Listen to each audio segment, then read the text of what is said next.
Hi there, welcome to Revelation chapter 2.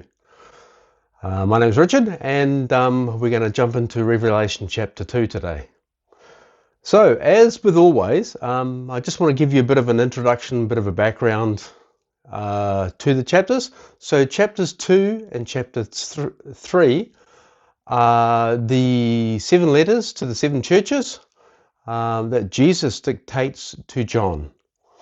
So before I even start, to let you know what's in the background here, I've done lots of studies, lots of watching different series, watching lots of Revelation stuff, reading about it a lot, reading through Revelation a lot too, of course, and frankly, researching it for, I've got to say, probably hundreds of hours. So that's where I'm coming from. So what I'm trying to do is get all of the different interpretations and get all of the different information that I can, and then I'm trying to synthesize it down into like a manageable or hopefully interesting presentation. That's my aim. Now, as with everything, of course, I'm just an ordinary bloke. And so therefore I highly encourage you, like Paul did, to be a Berean, which means to go and search the scriptures yourself. Please, please, please do that. And this is just, a lot of it's my interpretation or my opinion or other people's interpretation or other people's opinions. So yeah, grain of salt, pray about it, read the Bible yourself. Anyway, with that done, let's get into chapter 2. And chapter 2 is the first 4 letters to the churches.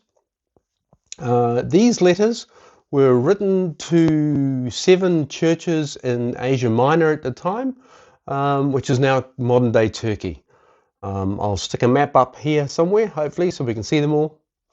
Now we'll see that we start off with a church in Ephesus, and then it goes round in a clockwise position, very interestingly, and ends up with the church in Laodicea.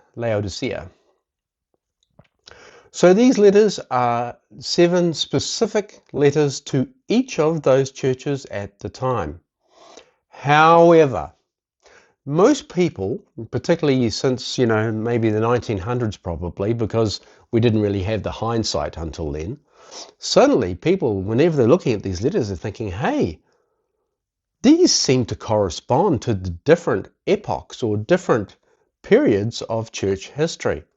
And so most people I think, who look at this, would say that there is a historical prophetic element for the different ages of church history as we've gone through time. Now, maybe, I think so. I personally think so. I mean, there seems to be enough to give it some weight or some heft behind it. And if it was in any other order, it wouldn't work. And also, it's a little bit kind of makes you wonder, I don't know, that's a bit odd. That they go in a clockwise position, and the order of the church history goes in the clockwise position as well. So the final church that we see is Laodicea.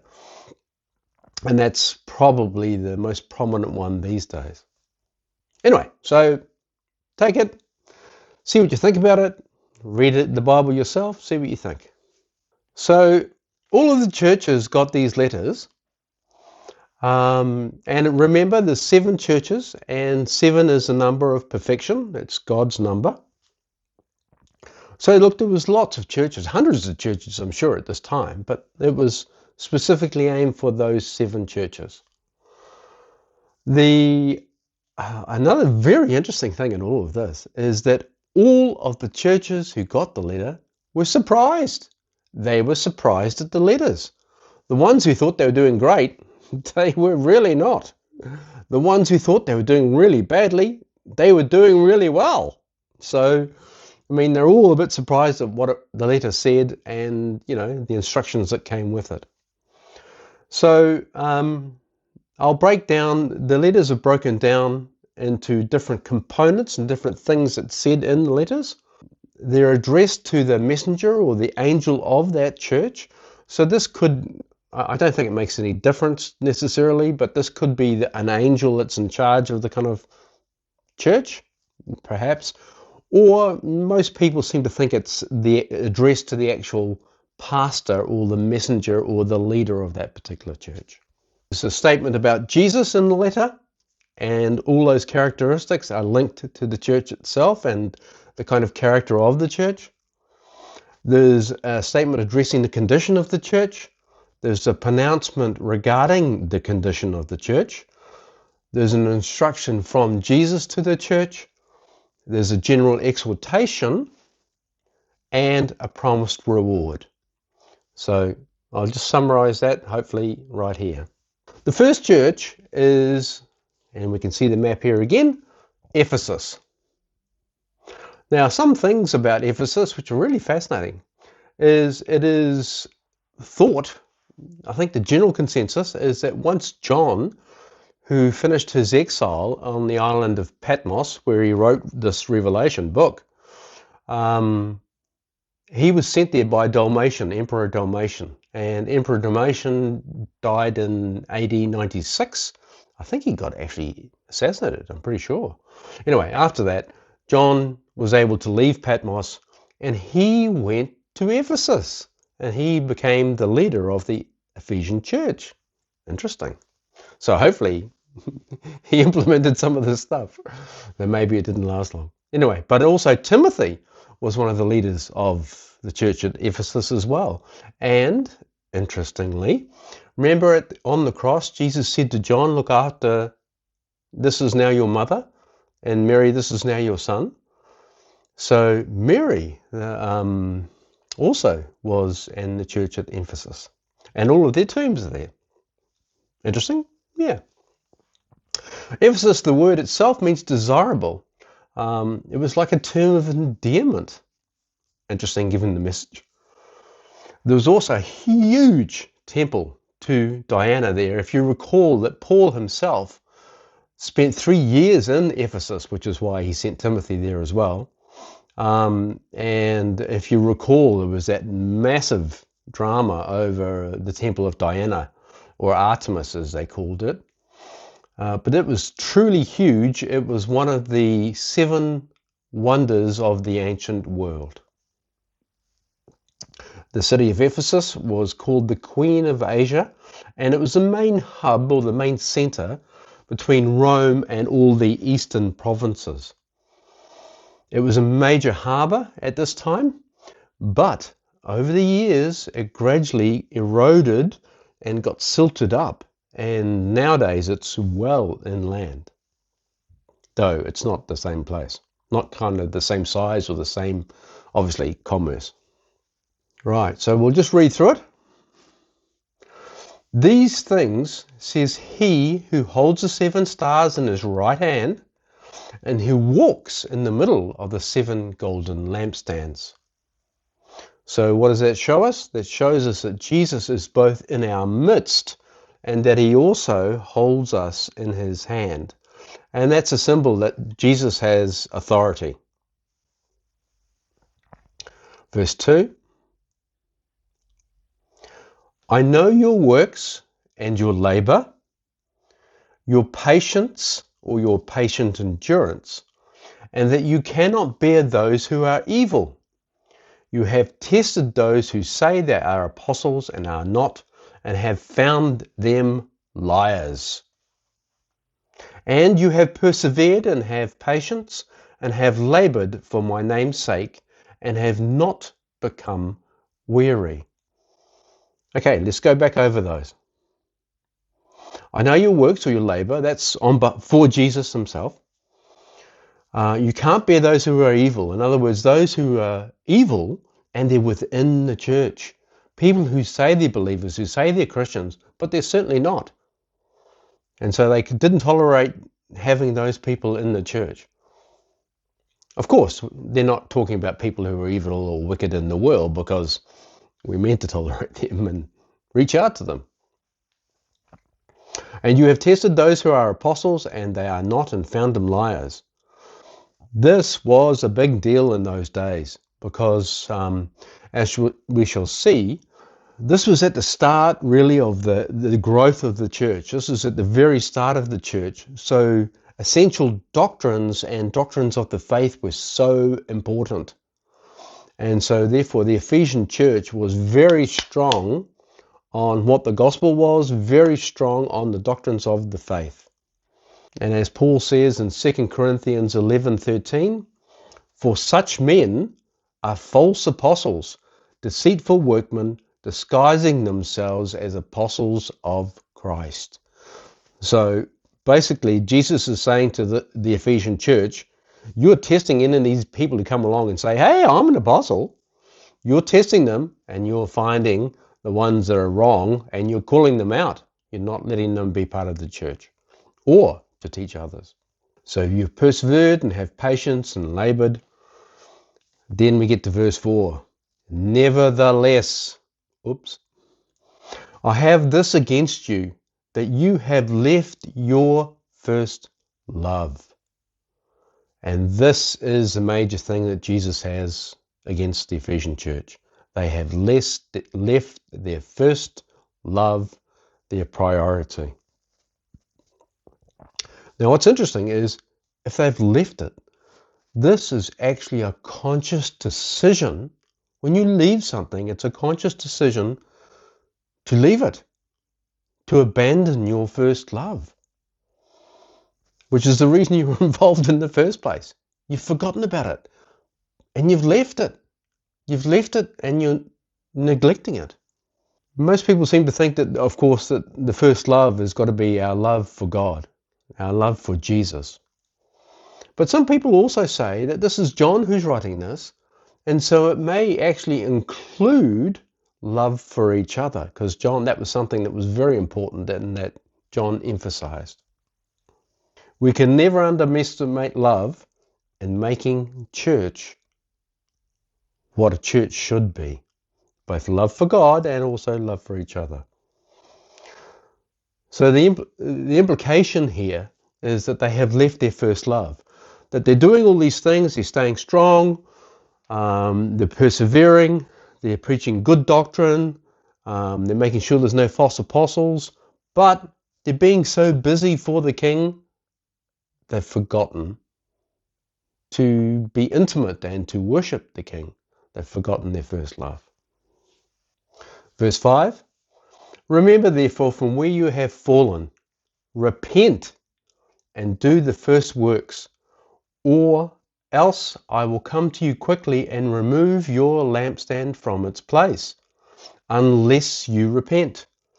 But this you have, that you hate the deeds of the Nicolaitans, which I also hate.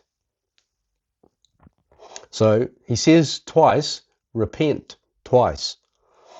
So that means to change your mind and to go in a different direction, to suddenly go, whoops, yes, we have, sorry, Lord, forgive me. I have left my first love. I'm going to turn back, change my direction, focus on you, Lord. And from that will flow the other works. So who are these Nicolaitans? Well, it's not clearly defined, but the actual translation of that word from the Greek means that it is people or leaders who are victorious or rule over the people. That's actually what it means, to be victorious or to rule over the common people or the laity. So basically what this is saying is he hates people who put themselves up in leadership and they're bossing other people around. And the leadership, as far as they're concerned, it's not because they're servants and servant-hearted, like we should be. It's about power, about prestige, about ruling over others. Yeah. So it's not about, they're not doing it for the right reasons. They're doing it for their own power, their own prestige, perhaps money. Yeah, so that's not good. And if we read Matthew 20, 25 to 28, this is what true leadership is. But Jesus called them to him, and he said, "You know that the rulers of the Gentiles lord it over them, and their great ones exercise authority over them. It shall not be so among you. But whoever would be great amongst you shall be your servant, and whoever would be first amongst you must be your slave, even as the Son of Man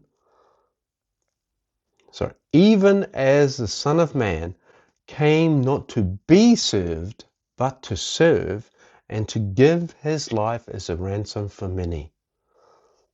Massive difference in those two leadership structures.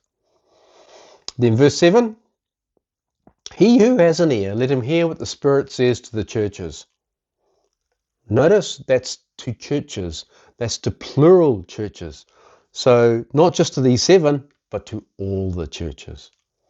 To him who overcomes, that's someone whose faith has overcome the world.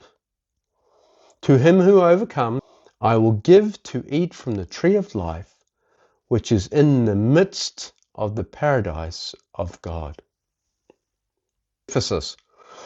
And if we're going back to a historical prophetic perspective for this particular church, the church at Ephesus was around AD 30, say, which of course meant 30 when the church started, right through to about AD 100, AD 110. It was around that time. And this is referred to as the Apostolic Church. Okay, the next church is the church in Smyrna. And if we're looking at a historical prophetic perspective for them, they are from AD 100-ish through to AD 313. They are referred to as the persecuted church. More than 5 million Christians are estimated to have been martyred in this time frame. That's a lot. Smyrna itself was another city that was on the major trade routes for Rome. And Smyrna, the actual word itself, means myrrh. It comes from the word myrrh. Now, myrrh, of course, is a fragrant resin which comes from trees. And the main use for myrrh is for burial, for embalming. And whenever it's crushed, it needs to be crushed. Whenever it's crushed, it gives off a beautiful scent. Okay, Smyrna was, how should we say, very pro-Roman. They were the first city of the time in Asia Minor, in fact, probably anywhere, that instituted emperor worship. They even had a temple to Tiberius, which is way back at the very start in like AD 30s. So they were very committed to Rome. And whenever Domitian instituted emperor worship throughout the Roman Empire, Smyrna, and his Domitian's reign was from AD 81 through to 96. Smyrna became one of the few places that the magistrates there, they came down heavy and hard on behalf of Rome. So you really had to do the emperor worship in Smyrna, which is why there was such persecution there. So what you had to do is every year, and they would enforce it, particularly in Smyrna, not in the other cities, not in the other churches, not to the same extent. It's because Smyrna has always been very committed to Rome. So you used to have to come along every year, you'd take a pinch of incense, and you'd burn it in front of the emperor, and you would declare that the emperor was Lord and God. And of course, Christians couldn't do that. So therefore, there were some implications. Now, there's a fascinating thing that was happening in the AD 30 through to 100, and that was the Jews, particularly with this emperor worship.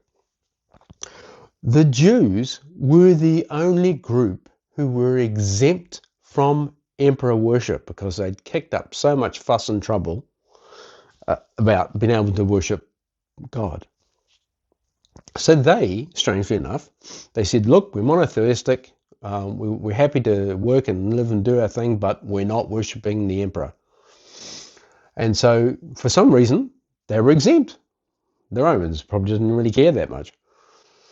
So they were exempt. And initially the church, which was seen as being part of this Jewish sect, they were also exempt. So there wasn't much pressure on them. However, as we got into the end of that first century, the Jews were extreme, as you can see in Paul and Acts and other places, the Jews became extremely hostile towards the Christians.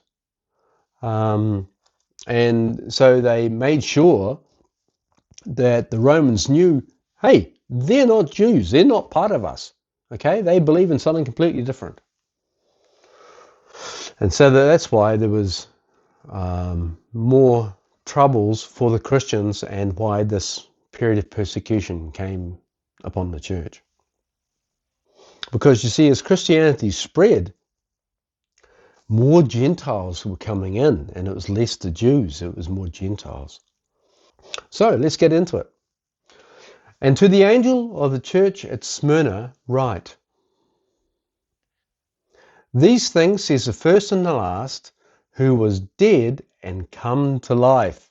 How appropriate is that for a persecuted church with lots of martyrs?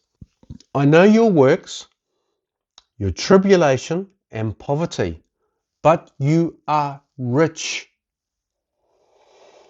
Now this is interesting because the word here, the poverty, there's two types of poverty. One is you're just surviving, you're just getting by. The other word, which is the one used here, means that you're in absolute beggary. You have nothing. You don't know where your next meal is coming from. You're absolutely impoverished. No home, no nothing. So that's what this kind of poverty is. The reason why that is because they wouldn't do the pinch to the emperor. And that meant that any work or anything that they trade or anything else, people wouldn't deal with them because they weren't officially part of the system. And so therefore they were, barely surviving. But God said, of course, and your poverty, but you are rich. You are rich in the things of heaven. And I know the blasphemy of those who say they are Jews, but are not, but are a synagogue of Satan. Do not fear any of those things which you are about to suffer. Indeed, the devil is about to throw some of you into prison, that you may be tested, and you will have tribulation 10 days. So be faithful unto death, and I will give you the crown of life. So there was a blessing to be martyred. Same then, same now. So why this tribulation 10 days? Okay, the 10 is the number of testimony in the New Testament. Also, some things that might be part of this is that there's a number of reasons. And what I'm trying to say is there's a number of things that might allude to. 10 is a number for testimony. The Romans have very short, they didn't have prisons like we have prisons today where you spend years. The Romans, they had very short prison or trial periods, up to 10 days. Their judgment was swift. You were either lashed and let go or you were killed. It was that simple. Jesus is saying, be faithful and you'll be richly rewarded in heaven. The other thing that some people talk about is that why it mentions 10 days is from the time of Nero in AD 50-ish right through to Diocletian. There were 10 Roman emperors, and Diocletian, by the way, was the one just before Constantine, which is when this changed. So there were 10 Roman emperors who heavily persecuted the Christian church. That went from Nero through to Diocletian. So maybe that's the 10 days, I'm not sure. But be faithful. Hold on to your witness. Stand firm. Stand fast. unto death, and I will give you the crown of life. That's how this life, it's so short. Just hold on. It's only going to be 10 days, and then you'll be fine. He who has an ear, verse 11, he who has an ear, let him hear what the Spirit says to the churches. He who overcomes, holds on to the faith, shall not be hurt by the second death. Interesting.